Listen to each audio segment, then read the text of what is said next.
All right. Welcome to 100 Gems podcast. And today we got our very own Mr. Edward Hennings and Miss Serita Valmond. Got it. Master certified coach specializing in chronic pain. That is correct. Yeah, that's deep there. Mr. Ed Hennings, sir, you got a couple things going on. Serial entrepreneur. Yeah. So what I want to do is I'm just going to jump in and we're going to let the guests introduce themselves and tell us a little bit about what they're doing. Ladies first. Hey, I love it. All right, all right. Well, as you stated, I am Serita Valmond. I am a chronic pain coach, also wellness consultant, author. I have award-winning author with the lovely talented Ed Hennings here as well, who brought me in, with our collaborative effort that we had as well.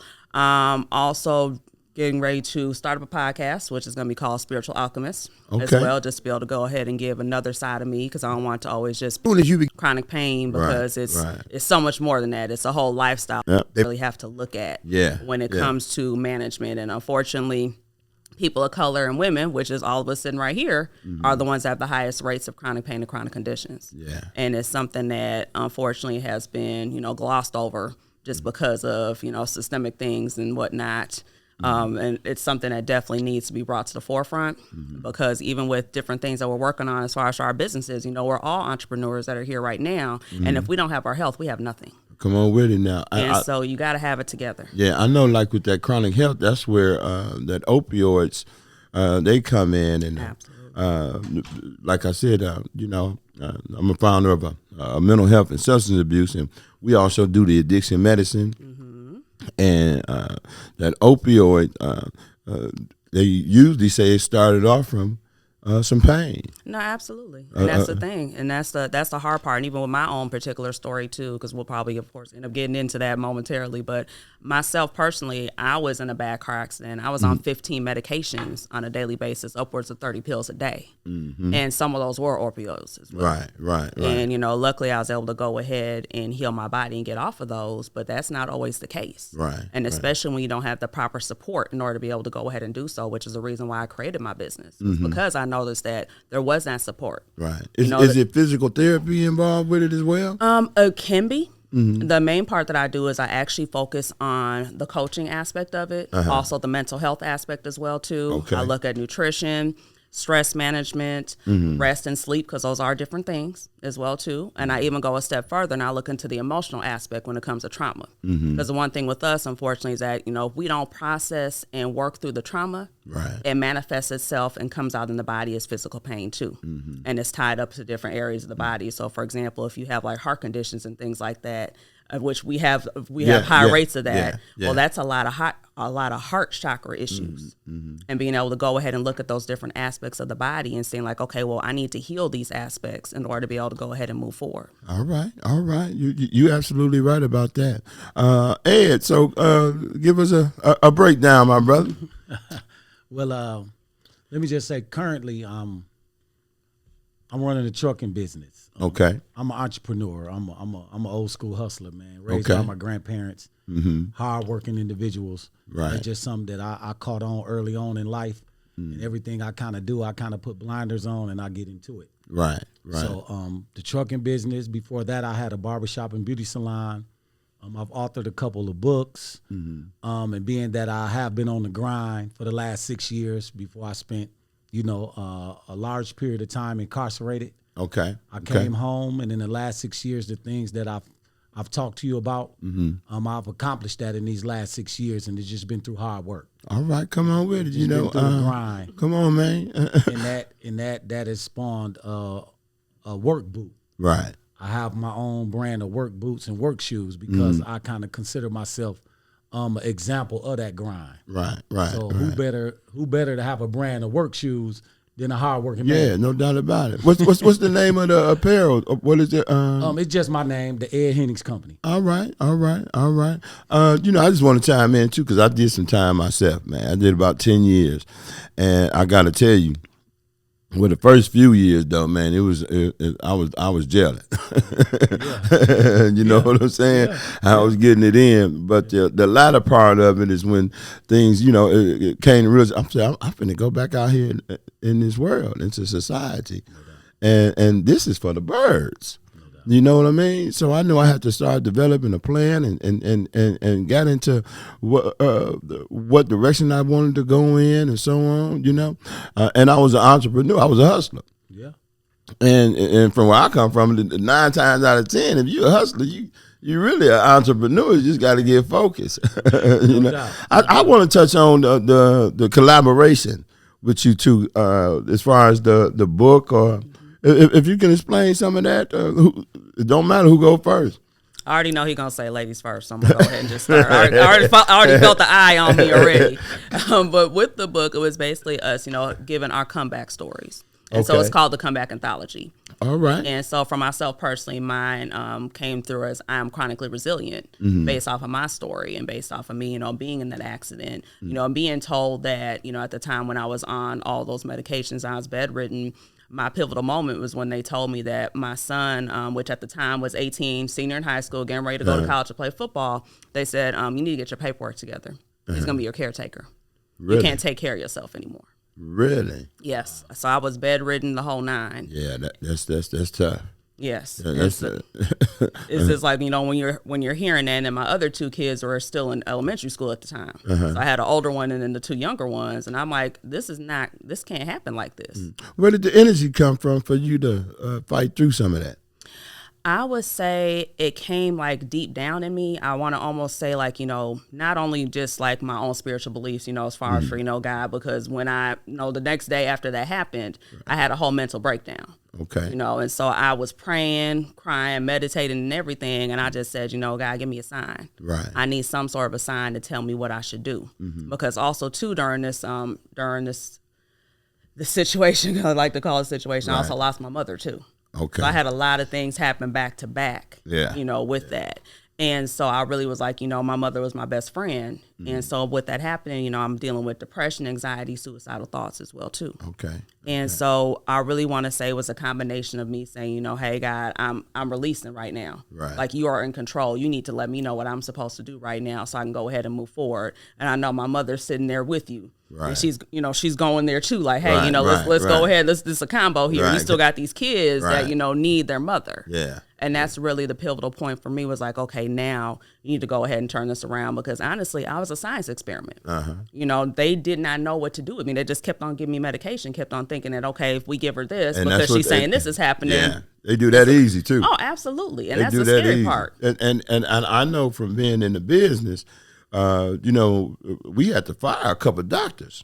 Oh, me too. You know, because they as soon as we take them there, they give them a 2 years of prescription. Right. It's like, wait a minute, man, we here to get off dope. Right. You know, this ain't the deal. Right. I'm looking for a cure, not treatment. Exactly. And to go along with that, I love how you just said, you know, you had to release yourself. You know, I had to do something similar. Well, I had, you know, basically I said, man, I'm through with me. That's everything I thought I knew, and I said, man, with God, man, it's all on you, man. I'm coming to you fresh like a newborn. You know, and sure enough, though, he showed up, though. Oh, always. Then he showed up. I mean, when he showed up, before you know it, he started sending the people I needed into my life. One of the first things I asked for was a spiritual advisor. Yep. You know, and believe me, I being in the penitentiary, you know, I'm talking. I knew about all kind of scriptures and the Quran. I was in there studying, like, you know what I mean. I thought I had to kick all that to the curb. Right. Lord, I'm starting from scratch. Give it to me. And sure enough, come on, Ed, man, chime in, tell us a little bit, man. Man, just like Serita was just mentioning about the Comeback Anthology, it was for me. It was just so. Good for me just to continue to see people's stories of coming back from the adversity. Right. I just know when I was in my situation, when I was in a dark place, I was facing the rest of my life in prison. So my only question and my only prayer was, I need a second chance. And if I get a second chance, I won't need a third. Yeah. So when I went to trial and the jury found me guilty of a lesser offense, and I was sentenced to 40 years in prison. And a lot of individuals was like, man, you got 40 years. I was happy. Right. Because I knew my prayers was answered. Not that I was going to get a chance right then, or it wasn't going to come with work. Right. But I got that chance. Right. And that's when my comeback began. And I started to read stories. I read Nelson Mandela's story real extensively. Yeah. I read about a young lady whose mom passed when she was 15 years old, and she had 4 younger siblings. And she raised those 4 siblings from the age of 15. She had a law firm. 2 of her siblings were lawyers in her law firm, and the other 2 were in law school. This was in Ebony magazine. And I just thought that, man, that's how my story got to end. Come on with it, man. Ain't it amazing? I don't want my story to end with my grandmom and my mom seeing me in handcuffs being hauled away in the courtroom. Right. And my comeback began. So I knew once we got to talking about a book, I knew that I wanted to share other people's stories because I know how it's going to affect somebody else, because those stories are what made me and gave me the energy to push through my 20 years in prison. Yeah, my man. It's amazing how some of the toughest things that can happen to a person in life can actually turn around and be their biggest blessing. That's right. You know what I mean? I know that my Achilles heel is now my footstool. That's right. You know, I get to stand on some different things. When they had me all the way back up against the wall, you know, under the table, the whole 9 yards. I get to, you know, I dance around him now. No doubt. But coming from there, that journey, it's a whole nother ball. Let me ask you, what was the biggest lesson that you learned through your process? I would say the biggest lesson was the discipline. Okay. You know, because at first I was like, okay, you know, how am I going to do this? And when I realized that this was really like my last chance, because I'm like, okay, if these doctors and specialists that claim to know everything about what's going on with me, and I'll take a step back, I was diagnosed with 5 things. I finally found out. I was diagnosed with fibromyalgia, myofascial pain syndrome, degenerative disc disease in my neck, chronic migraines, and nerve damage. So that's why they had me on all those medications, was basically for symptom control. Right. For all of that. And I was like, okay, this is all happening like this. I got to find another way. I got to basically take over the science experiment and say, hey, you know what? This is what I got to do for me. Right. And if I don't do this, you know, I'm not going to be here. Right. And that's really what it was point blank period. I had to go ahead and just basically say, you know what? Now let me see what I can do. There's got to be somebody via Google, because we all Google. No doubt about it. You know, there's got to be somebody else that's about had one of these things. And if they're able to go ahead and heal their body from one of these, right. I have, you know, I've been diagnosed with all 5 of these. At least if I can knock off one, that's better than what I was going with before. Start. Right, it's a start. You know, let me go ahead and go from there. For sure. And honestly, from doing that, I was able to, you know, get off of all those medications. I'm on nothing. My pain used to be on an 8 or 9 on the pain scale. I'm 0, 1 on a bad day. All right. You know, and from me going through this, I recognized, like I said before, that support wasn't there. You know, all these different doctors and specialists I'm going to, they don't look like me or you. Right. But the people in the waiting room look like me and you. Yeah. All the people in the waiting room. Right. All of it. Every last one. I'm looking around. I'm like, okay, there's something I give. Right. You know, and I'm a firm believer that, you know, if there's something that's needed in the world, I'm going to go ahead and create it, because that's something I was given those gifts and talents, and so I'm going to go ahead and use those. Excellent. You said discipline. That's a cold piece there. You know, developing that, and we have to develop the discipline. A lot of folks, you know, I'm a focused guy too. Once I get focused, I'm on, and you know, I ain't gonna let nothing stand in the way. But that discipline piece is where it was the force. Yeah. So that I did get up every morning and get on this computer. I remember my wife, she would be getting so upset.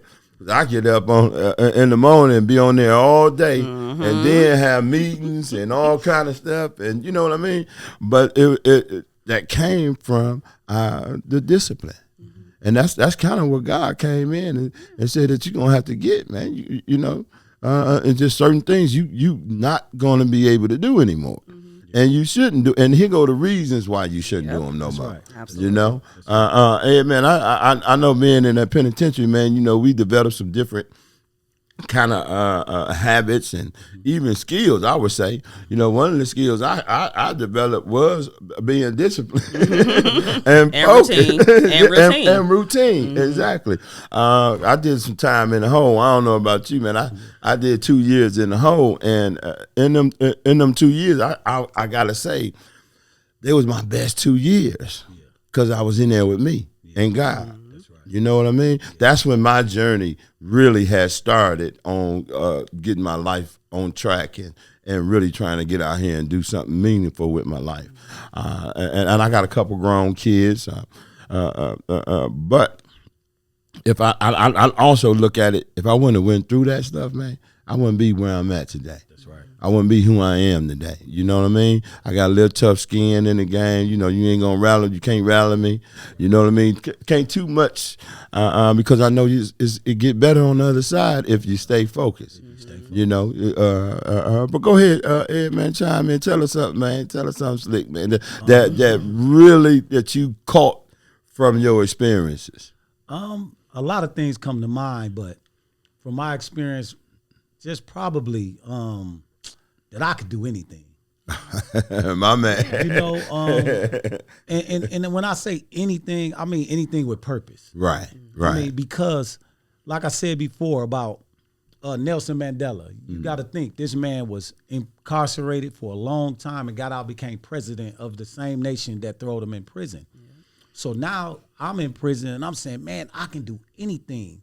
But not only can I do anything, I have to do anything because it's thousands of men in here with me that don't believe that they can do anything. Oh, you better believe it. So that's my purpose is to say, look, I'm not only going to say to you that you can do anything, my life going to be an example. Come on with that it. You can do anything. Yeah. So I have to go out and do anything and everything that my God-given abilities will allow me to do. Right. With purpose. Come on, with purpose. Because you need to see it. Yeah. You know, you don't need to hear people preach a sermon. You need to see it. You need to see it. And people where we from. Come on with it, man, for real. They need to see it. For real. You know what I mean? In that order. So for those people, that's my audience. Right. Those are my people. Right. Not the people that already got, you know, some butter on their bread. Yeah. And all of that. I understand. You got it. I commend you on that. Yeah. But it's these people that I know that don't believe. Right. That don't think they can do anything but what they're doing. And I'm like, you know what? My life is to show you that you can do anything. Come on with it. So look where I come from. So I'm going to go out here and I'm going to do anything in here. Every program, every trade, I'm taking it. I'm showing you. I'm showing you. Right. But okay, you don't believe that. Right. Wait till I get out. Oh, you gonna do that while you're here, but wait till you get out. Yeah, I heard some of that too. You know what I'm saying? Now I'm out. Now they believe. Yeah, check me out now. Now they believe. Right. That's part of my journey. Right. But now it's another group. So I gotta keep going. Yeah. Because it's always another level. Gotta keep going. It's always another level. That's what I'm learning too. You know, I get to a certain spot, and before you know, here come God saying, "Man, you thought you was done? That's right. Check this out." You know, for instance, I got a contract with the Department of Juvenile Corrections where I house the boys, and man, they need to see this. Yeah, they need to see. They need to see us, man. You know what I mean? They need to hear a young woman that thing got through. That's right. You know what I'm saying? Right. And I think about it, I be feeling bad for the ladies sometimes because you know the fellas, man, our younger generation, man, they don't have a lot of what we got. You know what I mean? Right, yeah. When I was in the joint, man, old school pulled up on me, say, "Man, what's wrong with you, man? You running around here doing all this crazy stuff, man." You know what I mean? So, man, sit down, man. Let me tell you something, man. You know, and that's another thing, being open to that. So I want to ask, who were you open to that came in to help you with your journey?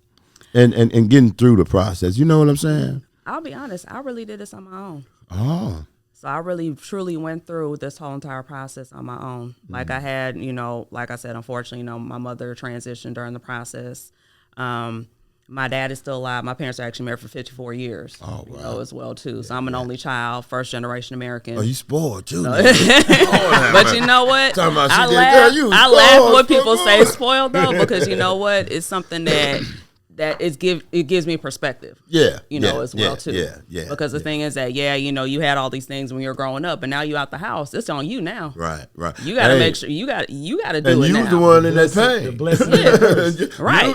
Absolutely. Absolutely. Yeah. I know life got a way of showing up, man. And but I also know too, like being on this side of the field, you know, on the other side of the field, that if we don't give it back, you know, we lose it. That's right.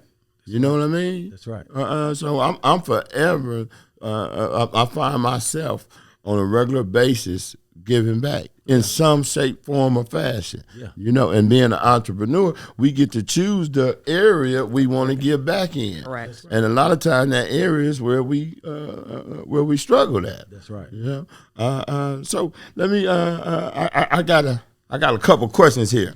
Well, I also want to mention too, you kind of talking about, you know, giving back. I do also do things in the community as well too. Like I just actually did an event this past September, which was for Chronic Pain Awareness Month, but it's also a community resource fair. Okay. Where people can actually come in, and I'm going to be doing another one again in September, and I'm also going to do one in May for Fibromyalgia Awareness Month. Okay. You know, too, to be able to go ahead and have those resources available, because the one thing that I recognize too during the journey is that everything is in different spots. Yeah. You know, and the hardest thing is that, okay, if you're in pain, you're not trying to go to 15 different places to try to get, you know, the one piece that might be the deciding factor on how you're going to be able to go ahead and heal yourself.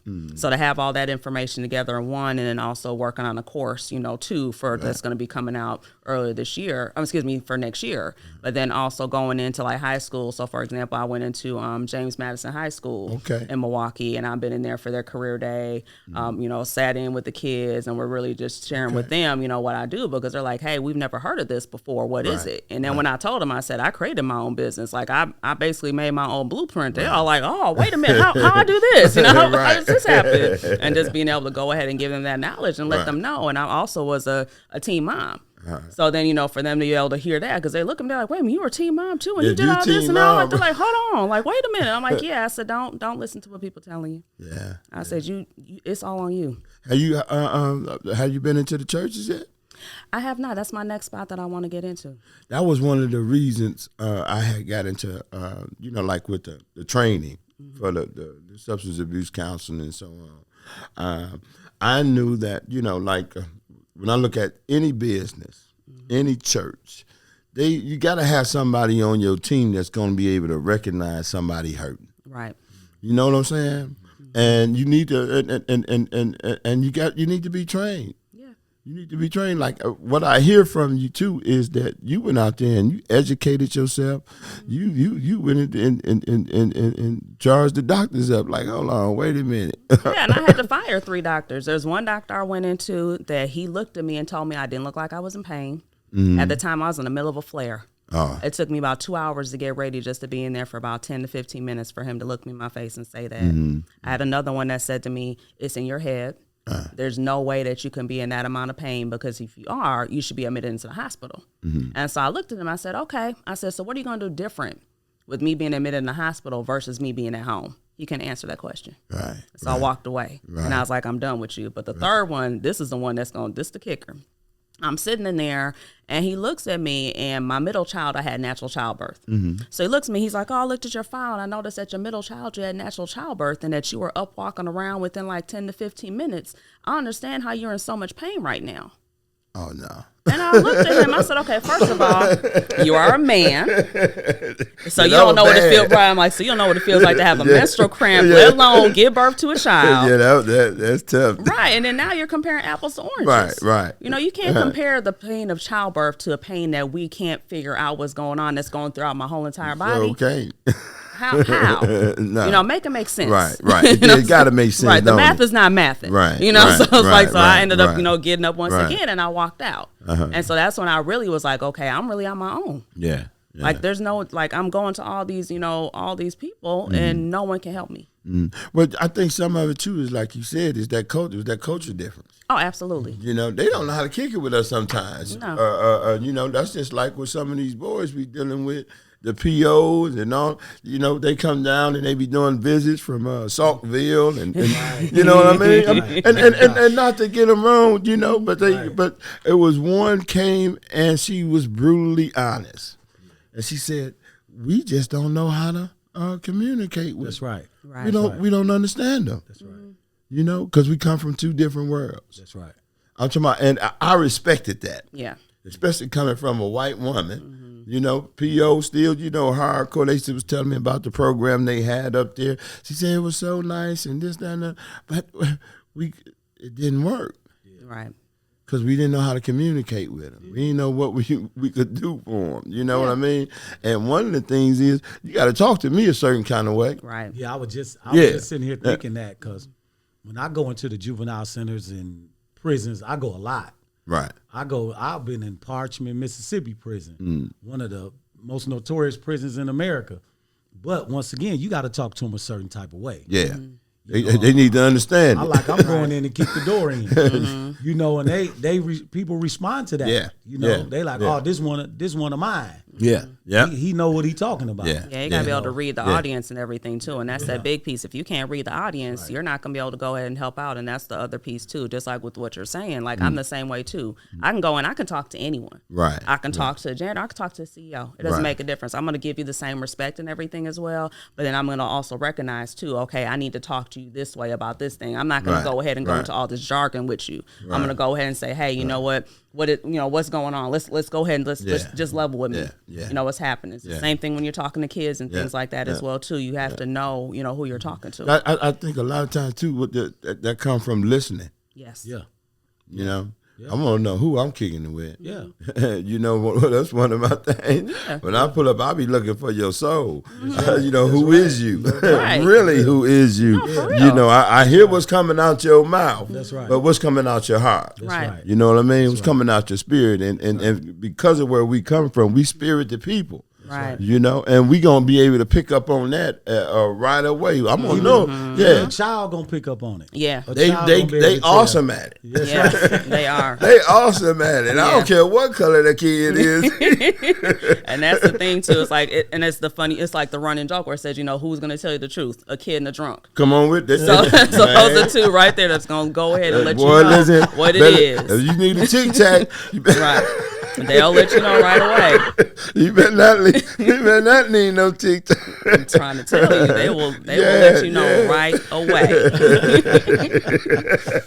That's but we coming to a close. So this is what I need from you guys. With you guys having podcasts and so on and so forth, I'm looking extremely forward to being a guest one day, along with the pastor. I think you know the pastor. So this is a 100 Gems podcast. Okay. All right. So I'm looking for 3 gems that you guys can give to the listeners about where you come from and your struggle and what helps you along. Ladies first. Yeah, I know. Here. See, I Come know on. what's gonna happen. See, look, I'm like, I don't got no thinking time. No. I would say number one is making sure that you're giving yourself some time for yourself, whether it's being just like 5 minutes. Mm-hmm. And with that 5 minutes, there's really only one question that you need to ask, which is really, what do I need today? Right. So that way you can go ahead and make sure that you're nourishing your soul. Because that's one piece right there, I would say. And then that also falls into having a routine. Mm-hmm. And then also be open. And when I say be open, being open to learn, open for the experience, all those different things. Because unfortunately, we've been taught so many things that we have to now unlearn. Yeah.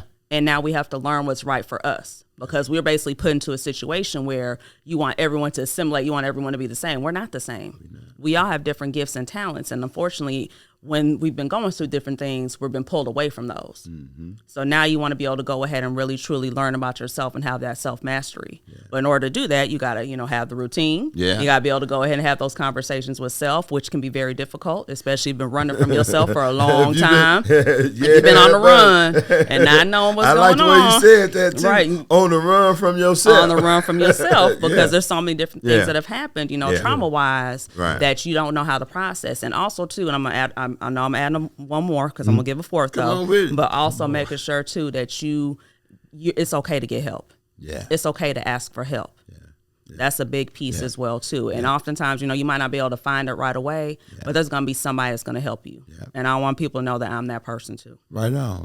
If they need that assistance, I'm here to make sure they, can. And if I can't help, I'm going to go ahead and put you to the person that can. Because I'm a firm believer that I am not I have a lot of different tools and things that I use. Right. But if that's not something that's my specialty, I will make sure I find that person for you.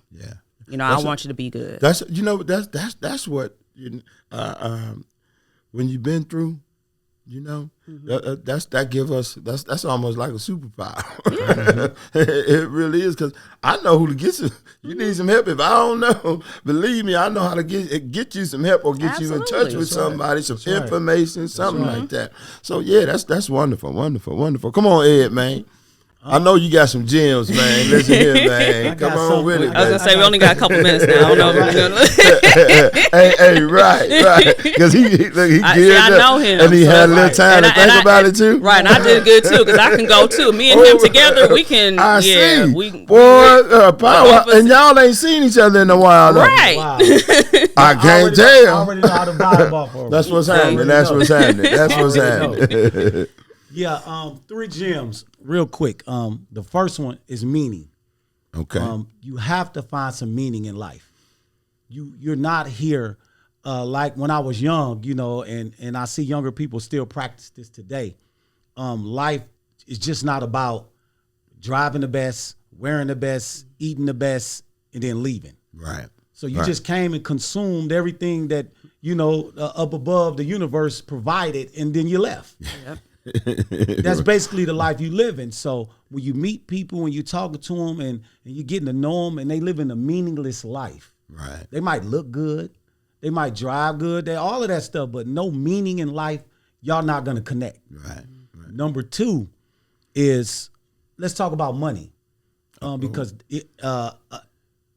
economical base. You got to have a base as far as your money is concerned, because let's just face it, it's important. Right. And simple stuff I like to tell people about money. It's not about what you make, it's about what you keep, right? But I'm going to go in a little further for you to show you that if you're living to your means, every penny that you make is being used to fund your lifestyle, you can't progress. Right. You have to sacrifice and live below your means. The extra money that you have left over is used to make more money. Yep. And repeat. So if you making $100 a day, live off of 25 or 35, that means you got 75 to 65 to save and invest and further your life. Right. But if you keep living up to everything that you make, you won't have anything left to what we call in the hood flip. Yeah. You won't have no money. What you doing about flipping? What you doing? Hold on. Wait a minute. You done woke me up. So you don't have any money left over to, invest and make more money. Right. Okay. And the last one would be your work ethic, your grind. I know a lot of smart people, intelligent, smart, but they thought their intelligence was going to get them around the grind. No, I know a lot of people that was handsome and pretty, and they thought that was going to get them around the grind. But if you look in any walk of life, the Michael Jordans, the Kobe's, man, the Jay-Z's, I'm just naming the people, the Denzel Washingtons, the people that come to mind. The Bruce Lees, the Muhammad Ali's. All you can tie it to is an insatiable work ethic. Come on with it, man. You can't outwork these people. Yeah. So therefore, I adopted that into my life, and I see results from it. So I just tell people, say, hey, I understand school is important, but if you're lazy, you're going to cancel all that out. It's a wrap. you're going to cancel It's it a out. wrap. It's a wrap. So if you don't spend any time getting your work ethic up, getting that grind, not just on social media, because it's easy to post something, but to close that thing down and really do that stuff what you're and talking really about. do what you talking about, whole different ball game. You gotta, and you can build it. Right. It's not like looks. It's not like, certain things that we have that's given that we don't have anything to do with. Right. You can build character. No doubt about it. You can build no doubt work about it. I think some of it, with what you're saying, when she said we have to unlearn some things. Yeah, we do. And then open up so we can learn. We do. We do. And that grind piece, man. That levels the playing field. Man, don't it? I meet people when I played a lot of basketball. I met people that was bigger, stronger, and faster, but they didn't work as hard as me, and they couldn't beat me. Right. But if you had them dribble around their back and through their legs, they could put on a good show. Yeah. But I said, you're not gonna win though. Right. Because you ain't gonna work hard as me. No. And that carries over into everything in your life, man. You can level the playing field with anybody through that grind. Come on with it. Well, listen, y'all, that's another episode of 100 Gems. Before we go, though, I do want to make sure that you guys put your information out there so that folks can get in contact with you. Go see Time Into the podcast that you're going to be bringing on deck. And I love this. Y'all my kind of people, man. Y'all my kind of folks for real. And I'm looking forward to doing many more of this. And I know we're going to be touching some people's lives. So once again, ladies first, tell us how they can get in contact with you. Well, I am very active again on Instagram. So my Instagram is I Am Chronically Resilient, which is also my business name as well, too. I Am Chronically Resilient, chronic pain coach, also wellness consultant, too. The name of my podcast is going to be Spiritual Alchemist. So that's going to be coming out in January. So, we're right on time here as well. I also have a course that I'm creating that's going to be coming out the end of January, actually January 30th, right in time for Black History Month, because it's for us. Yeah. It's for us people of color. And we need it. We need it, as far as for, working through those concerns when it comes to their chronic pain and chronic conditions. And that's pretty much the main things I can, think of off the top of my head. Just go ahead and reach me on Instagram. You can go ahead and shoot me a DM on there. That's fine. It's really me. Okay. I'm really going to respond. All right. I do have a virtual assistant, but I mean, she's not going to be responding. It's going to really, truly be me. All right. And like I said before, I'm here to help, for everyone. I'm also, branching out now to the businesses, organizations, churches, and everything as well, too, just because this problem is getting bigger. It's real. It's real. It's huge. It's real. I mean, in 2020, for about roughly $300 billion was lost due to non-productivity from businesses for people that have chronic pain that couldn't come to work. Yeah, that's huge. And that was before the pandemic. Yeah, that's huge. So, I mean, you got to look at all those things, but I'm here. I'm ready to work, ready to help everybody out. Right on. Oh, we can tell too. Yeah, I'm eager. Like, let's go. Like, look, I'm gonna take his words. Let's go. Let's make it happen. That's what's happening. Come on, Ed, man. Tell us how they can get in contact, man. Like Serita, I'm on Instagram a lot as well. I try to drop some motivation every morning in some way, form, or fashion. So I'm at edhennings.ceo on Instagram. On YouTube, Spotify, Apple Podcasts, and iHeartRadio. You can catch my podcast, which is the Urban Trucker Podcast. We talk about trucking and how important trucking has become to a lot of people from the urban community.